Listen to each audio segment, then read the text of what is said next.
Welcome to the Bucky Brooks Show. I am Bucky Brooks, and I am coming to you in the middle of this crazy free agency frenzy.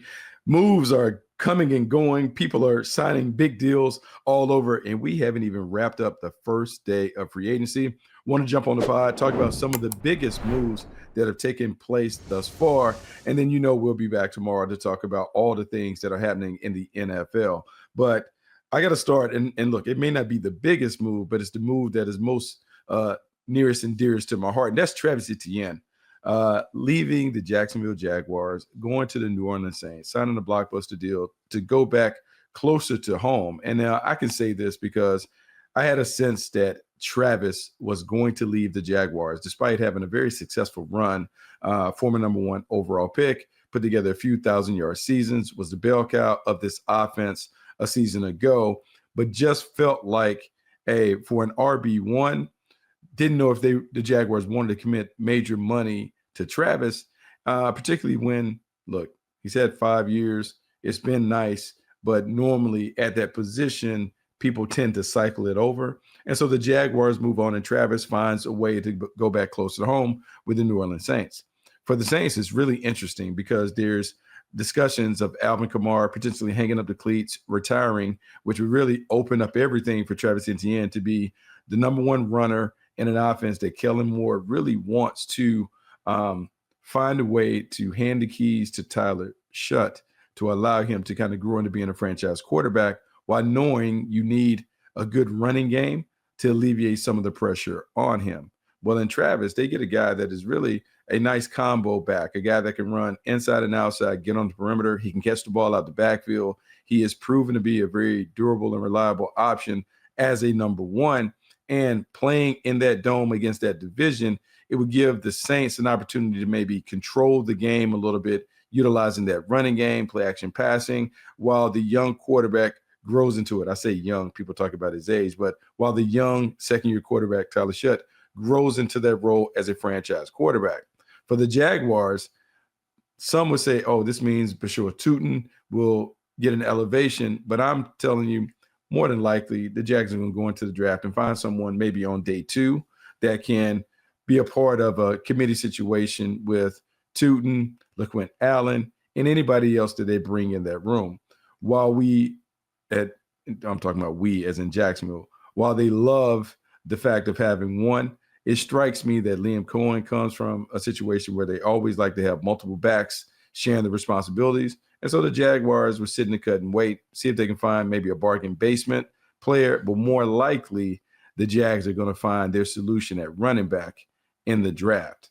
Now, I can't talk about running backs without talking about the Super Bowl MVP, Kenneth Walker. And surprisingly, the Seattle Seahawks didn't show a lot of interest in bringing back the MVP, even though he was a dominant player for them throughout the postseason. Talk about 3 100-yard games, sensational in the Super Bowl, finally showed when healthy, man, this dude can be an upper echelon back. That wasn't enough to convince the Seattle Seahawks to throw big money at him. They let him depart, and he lands with the perennial Super Bowl contender, the Kansas City Chiefs. And I know we've kind of poured dirt on the Kansas City Chiefs and said it's all done. Patrick Mahomes is coming off an ACL. This team appears to be in disarray with Trent McDuffie being traded out. They just cut Jawan Taylor. They don't appear to have it together. But yet and still, the Kansas City Chiefs are still plus 170 to win the AFC West, according to FanDuel Sportsbook. And so even though we are ready to dismiss and discount them, I think this move is actually good. Travis Kelce announced that he's coming back at least for one more year. That gives you a playmaker over the middle of the field. You couple that with a legitimate running back in Kenneth Walker. I would say that is what this team, this offense has been missing the last few years. Remember, Eric Bieniemy coming back as the offensive coordinator. Eric Bieniemy's specialty, running backs, was the running backs coach last year in Chicago when we saw those guys go crazy in Ben Johnson's offense. I think he takes some of the things that he learned from Ben Johnson, unlocks a different level to Kenneth Walker's game, and helps the Kansas City Chiefs find the balance that they need to be able to control the game the way that they want to control it. As Pat Mahomes is recovering from this knee injury, he may not be the improvisational wizard that he was prior to the injury, just because he may not have the movement skills and the agility. But when you have a dominant running game it now forces people to put another defender in the box, creates more one-on-one opportunities on the outside, and everybody benefits from more one-on-one on the outside because Patrick Mahomes is a dime dropper. He's going to find a way to throw the ball to the perimeter. Xavier Worthy and some of the Rashee Rice, some of the other playmakers get loose. And a big part of that is having Kenneth Walker at tailback to be able to kind of set the tone for an offense that will look a little different going forward. More balance, more playmaking from the running backs, probably better control of the game in terms of time of possession, could lead to more wins from the Kansas City Chiefs. So just when we thought they're done, maybe the running back addition gives them a little hope. Let's stay in the division, because the one thing about free agency is we are always going to see someone that kind of reestablishes the market. And that somebody came from the Las Vegas Raiders when they reached out and signed Pro Bowl center Tyler Linderbaum to a blockbuster deal. Not even a blockbuster deal. That doesn't do it justice. I would say a jaw-dropping deal that changes the market for centers in the National Football League. 3 years, $81 million for the standout center who has really been dominant since entering the league from Iowa. And getting Linderbaum to agree to that deal, you're talking about $27 million annually to a center. I mean, we have not seen that kind of money doled out to a pivot ever. And what it does is, man, it puts them way up in the marketplace in terms of their importance, more important in terms of their compensation. I mean, going all the way back to some of the deals we've seen, we just don't see centers get that much. But I'm going to tell you, Linderbaum is interesting because the biggest struggles that the Raiders had last year were right on the interior. You talk about being able to get pressure right up in the face of the quarterback, being unable to establish the running game with Ashton Genty. Well, what we do know about Linderbaum coming from Baltimore, they can run the ball. They can run the ball at will because he can control the line of scrimmage at the point of attack. And Clint Kubiak's offense, one that will utilize some zone schemes. It also mix in some gap schemes when necessary. Well, Linderbaum is a perfect fit. His athleticism, his lateral quickness, his IQ in terms of being able to set and move things around to make adjustments at the point of attack, that's going to be perfect. And you're also bringing in a center, an experienced center who can handle all the protections to do what? Take the pressure off Fernando Mendoza to handle some of those protection things that quarterbacks are tasked with early. Experienced center, now the quarterback can just play and worry about operating the offense. To me, it's a great deal, not only for what Linderbaum can bring as the player, but what he brings as the leader and as, I would say, the brains behind the outfit at the line of scrimmage. This move was made in anticipation of Fernando Mendoza being the starting quarterback for the Raiders going forward and helping him play at his best early because you have someone else who can handle some of those tough responsibilities. And thinking about tough responsibilities, man, let's talk about quarterbacks because we talked about Fernando Mendoza, the presumptive number one overall pick in the draft, being the franchise quarterback for the Raiders. Well, we have a few new franchise quarterbacks making their way around the league. And the most notable one, Malik Willis. Malik Willis signing a big deal with the Miami Dolphins. He rejoins John Eric Sullivan, Jeff Hafley, guys who spent time with him in Green Bay for 2 seasons before taking over the Miami Dolphins. And they decided that Malik Willis is going to be the franchise quarterback, the face of their rebuilding effort. In doing so, they signed him to a 3-year, $67.5 million deal, $45 million guaranteed for a guy with just six starts. 6 starts. And Malik Willis, man, $45 million guaranteed for the flashes that he displayed in Green Bay. Now, to be fair, in Green Bay, he was terrific. You think about what he was able to do, completed almost 80% of his passes. He had almost 1,000 yards, had 6 touchdowns, no interceptions. He looked like a franchise quarterback. Jeff Hafley had an opportunity to see that up close and personal for 2 seasons on the practice field. So as the head coach, you certainly understand the boundaries that the quarterback has to operate within. What are the strong parts of his game? What are the things that gave him problems? You're able to convey that message to the offensive coordinator. More importantly, the general manager understands what are the things that we need around Malik Willis to give him the best chance to succeed. And because they're in full rebuild mode, I Bleav the Dolphins were uniquely qualified to take on Malik Willis because they can exhibit the kind of patience that might be needed for a guy with a limited experience at the position.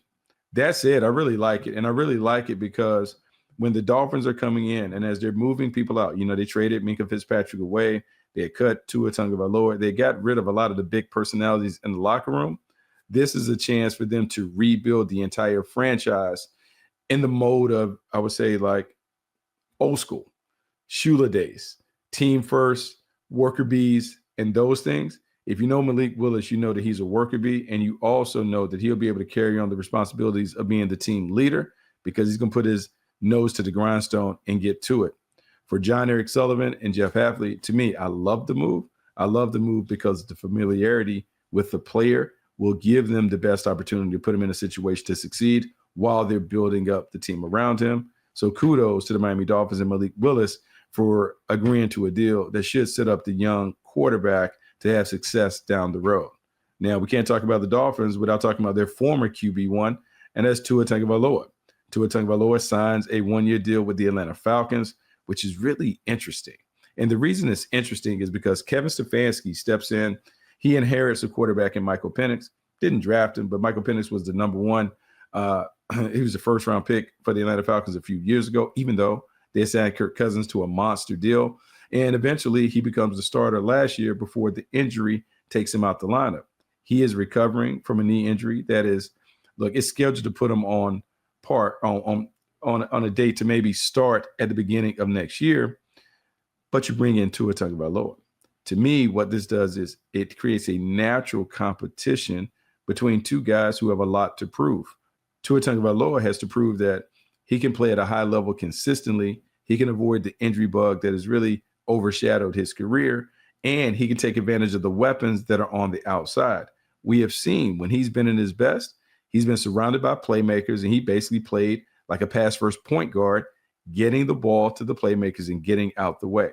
With Bijan Robinson, Kyle Pitts, Drake London, they have enough playmakers around him to allow him to operate in pretty much the same fashion that he did in Miami when the Miami Dolphins offense were rolling. Kevin Stefanski is interesting because, one, he's played with undersized quarterbacks. He's done a really good job of creating offensive systems that have allowed quarterbacks to play efficiently from the pocket, utilizing some of the traditional things, bootlegs and movement passes, and those things that work.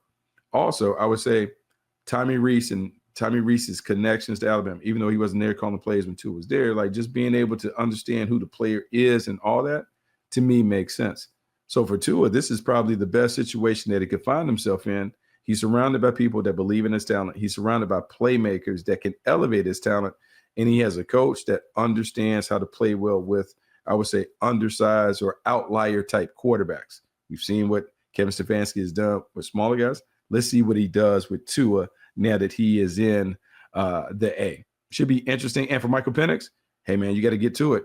He has to get to it when he comes off that injury. He has to figure out a way to get back on track. And if there is a competition, late stages of training camp, he is going to have to be at his best. I believe competition brings out the best in both of them. And the fact that the Atlanta Falcons have two left-handed quarterbacks, it makes it so much easier for the offensive coordinator to build the game plan around, because now you don't have to think, oh, this guy's right-handed, so we want to be a right-hand dominant team. This guy's left-handed, so if he goes in, I got to flip the call sheet and all that.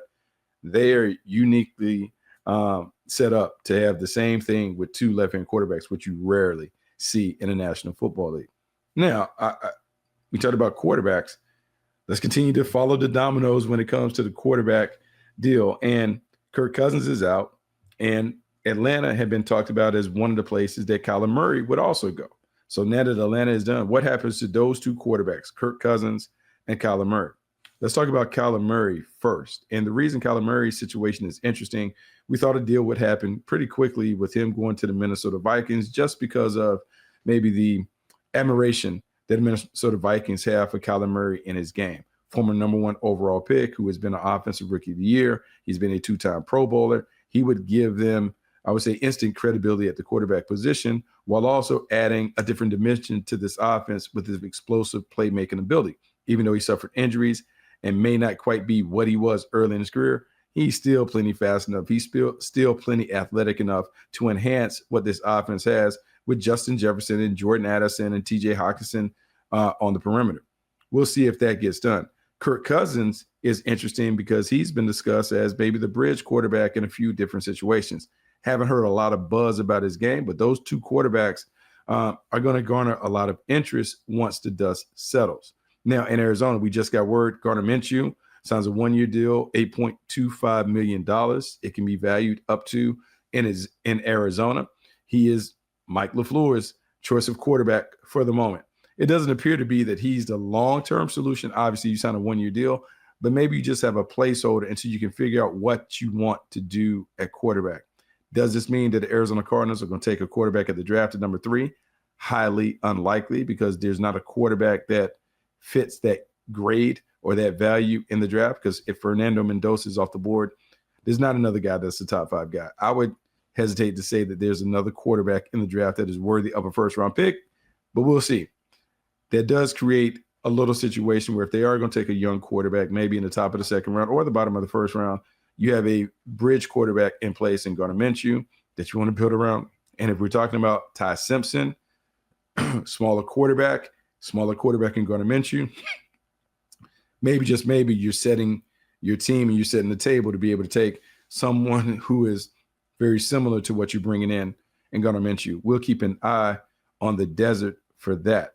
Now, let's talk about some other interesting moves that kind of caught my eye. Jaylen Phillips going to the Carolina Panthers, really interesting. And the reason why it's interesting is because you have Derrick Brown, who's the centerpiece of that defense, as a dominant interior player. He is someone who's been doing it by himself for a long time. Well, in Jaylen Phillips, you have a guy who can be a dominant player when healthy. We saw immediately when he went from Miami to Philly, sparked their defense a little bit, has the ability to come off the edge, freakish athleticism and technique that he can put together. This is a nice fit. It probably helps that Dan Morgan, general manager for the Carolina Panthers, is a former Hurricane. So he's able to really understand Jaylen Phillips probably in a better way than others, because the intel and those things. And when you sign someone to a 4-year, $120 million deal, you certainly have to have the intel and the belief that he can be a dominant player in your system. For the Carolina Panthers, this was critical. I just talked about how the Atlanta Falcons are loading up on firepower. They bring Tua in to spearhead that offense. We talked about Travis Etienne going to the New Orleans Saints. Well, the way that you counter that is by being able to be dominant up front. Jaylen Phillips gives them an opportunity to build a dominant front line, and a dominant front line and a dominant defense will allow the Carolina Panthers potentially to hold serve better than they had in the past, because they can keep up. How about Odafe Oweh signing a big deal with the Washington Commanders? And the funny thing is, Oweh started in Baltimore, traded to LA, comes back to the DMV to take on, I can't say the rival, but to take on DC's other team, or the DMV's other team, because can't say Baltimore and DC, they are miles apart, but more importantly, cultures do not intermingle. This is interesting because with the Commanders, they have desperately been looking for a pass rush. Now, Odafe Oweh has been a flasher. He hasn't had a lot of sack production throughout his career, but man, it really popped for him with the LA Chargers. Dan Quinn is a pass rushing specialist in terms of his ability as a former D-line coach to take people and really refine their game. I wonder how much time he's going to spend with Oweh on the practice field, really honing some of the techniques to allow him to be a consistent double-digit sack artist. Big move for the Commanders, because they're really gambling on the upside. The flashes are there, but now you're trying to put together a consistent stretch of dominant performance. We'll see if he can be a consistent player. The money suggests that he's going to be a high-level player. We'll see if Dan Quinn can unlock some of those things to really make him a dominant player. Now, what's interesting is when you think about how this went down, we talk about Adam Peters, the general manager for the Washington Commanders. Where did he come from? He came from the San Francisco 49ers. When he looks at his old team made a major move in getting Mike Evans, longtime player, longtime Pro Bowler, high-end player for the Tampa Bay Buccaneers. Some would say a certain surefire gold jacket guy from the Tampa Bay Buccaneers. He signs with the San Francisco 49ers on a 3-year deal to be the number one receiver. I'm going to say this.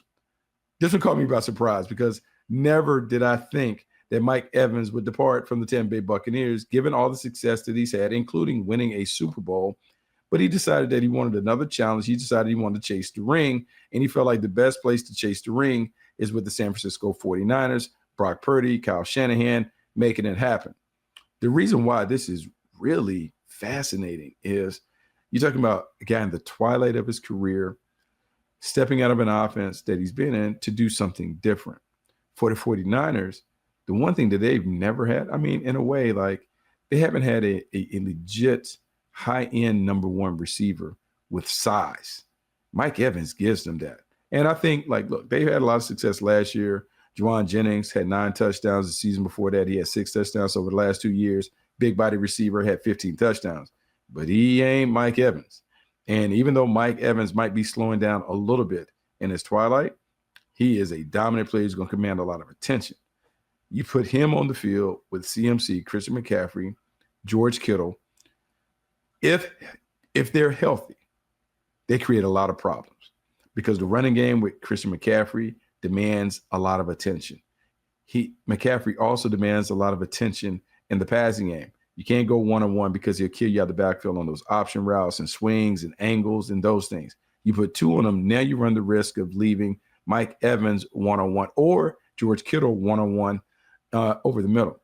That is really problematic for the defense. And you have a quarterback in Brock Purdy who's simply going to throw to the open man. If, I'm going to put a big old if, asterisk, all this. If healthy, this could be the best version of the Niners offense that we've seen. And the reason why it could be the best version is because they will be able to attack you any way possible. And they can attack you with people that can dominate the game on any given Sunday. Whether it's CMC, George Kittle, or Mike Evans, they are going to put defensive coordinators in a bind that they won't be able to get out of. Man, knock on wood. But if this version of the triplet shows up and shows out for the Niners, it's going to be really tough in a division that is already loaded with firepower in the LA Rams and the Seattle Seahawks, who have already shown that they could be 2 of the best teams in the National Football League. Can't wait to see what that looks like. Final thing, because with the Jags, I got to say this. I got to give like a standing ovation to the Indianapolis Colts for what they did in taking care of their emerging number one receiver, Alec Pierce. I didn't see this. I didn't think this was happening. Alec Pierce, coming from the University of Cincinnati, eventually developing into one of the best big play specialists in the league, averaging 20 yards per catch, making it happen his final season with the Colts when he's about to hit free agency. Well, when you do that, man, you have a way to leverage yourself into getting paid. And the Indianapolis Colts certainly paid him $116 million, headed to the guy that, look, was a bit of an afterthought when people talked about him in the draft, but he's become the man in Indy. And he's become so much of the man that the Indianapolis Colts decided to ship off Michael Pittman, their former number one receiver, to create space for Alec Pierce to have even more opportunities to get down. In a division where we talk about playmakers and wide receivers being coveted at a premium, Alec Pierce signing a big deal is something that really is going to make the rest of the AFC South take notice. They keep their own. They bring in some other pieces. And I know this is the season for hope, where everyone feels like they can go. But I will say the things that we saw in the first 24 hours of free agency should have a lot of fan bases being excited about their respective teams and what their teams can accomplish in 2026 and 2027. We're going to be right here tomorrow. We're going to do another one because we'll have even more deals that'll go down. I'll be on it. The Bucky Brooks Show is going to make sure we keep you up to date, not only with what's going on in free agency, but how we can connect the dots with what people are doing in free agency and what that might mean for the draft in a little over a month. But until then, make sure you come back, check us out, check out all the cool stuff that we're doing, not only on the Bucky Brooks Show, but all the stuff that we're doing on the Bleav Network. Make sure you check out our sponsor, FanDuel Sportsbook.